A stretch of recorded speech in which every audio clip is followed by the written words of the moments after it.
ప్రియమైన సహోదరి సహోదరులారా, మీకు శుభవార్త. 2025 సంవత్సరంలో మొత్తం 365 అంశాలను మీతో పంచుకోబోతున్నాము. జనవరి 1వ తేదీ నుండి ప్రతిరోజు ఒక అంశము మరియు దానికి సంబంధించిన వాక్యమును పంచుకుంటాము. దయచేసి ఆ వాక్యములను వినండి, ధ్యానించండి మరియు ఆశీర్వదించబడండి. దయచేసి సబ్స్క్రైబ్ చేయండి మరియు మీ స్నేహితులతో పంచుకోండి. ధన్యవాదాలు.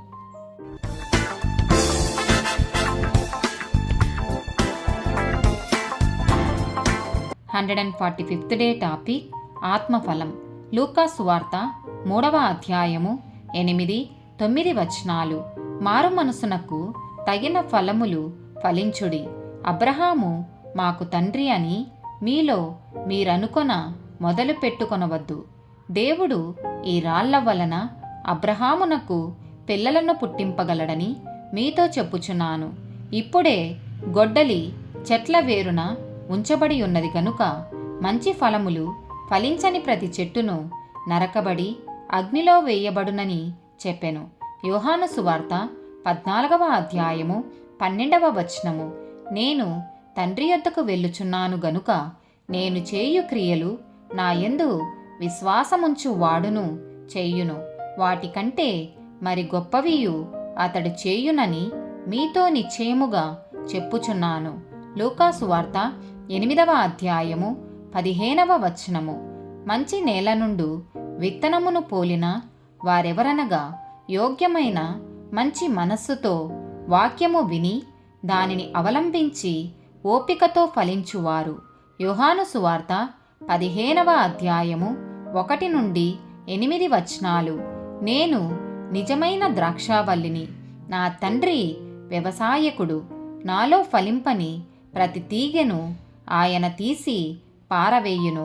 ఫలించు ప్రతి తీగె మరి ఎక్కువగా ఫలింపవలెనని దానిలోని పనికిరాని తీగలను తీసివేయును. నేను మీతో చెప్పిన మాటను బట్టి మీరిప్పుడు పవిత్రులై ఉన్నారు. నా యందు నిలిచియుండుడి, మీ యందు నేనును నిలిచియుందును. తీగె ద్రాక్షావల్లిలో నిలిచి ఉంటేనే గాని తనంతట తానే ఎలాగూ ఫలింపదో అలాగే నా యందు నిలిచియుంటేనే కాని మీరును ఫలింపరు. ద్రాక్షావల్లిని నేను, తీగలు మీరు.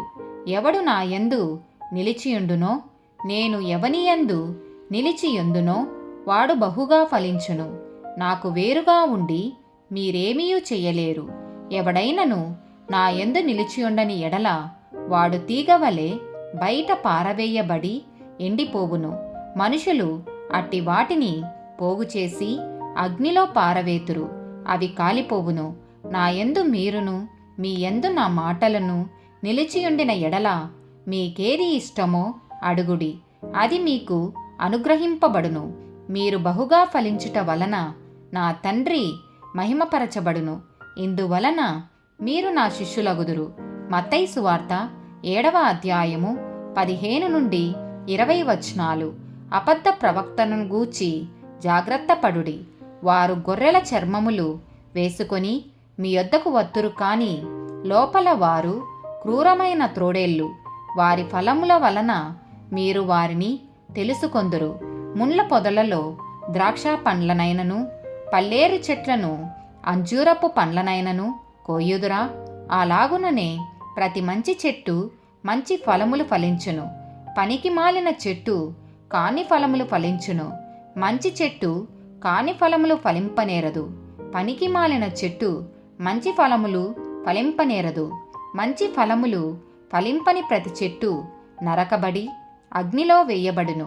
కాబట్టి మీరు వారి ఫలముల వలన వారిని తెలుసుకొందురు. గలతీలకు రాసిన పత్రిక 5వ అధ్యాయము 22-26 వచనాలు. అయితే ఆత్మ ఫలమేమనగా ప్రేమ, సంతోషము, సమాధానము, దీర్ఘశాంతము, దయాలత్వము, మంచితనము, విశ్వాసము, సాత్వికము, ఆశానిగ్రహము. ఇట్టి వాటికి విరోధమైన నియమమేదియూ లేదు. క్రీస్తు యేసు సంబంధులు శరీరమును దాని ఇచ్ఛలతోనూ దురాశలతోనూ సిలువ వేసి ఉన్నారు. మనము ఆత్మననుసరించి జీవించువారమైతిమా?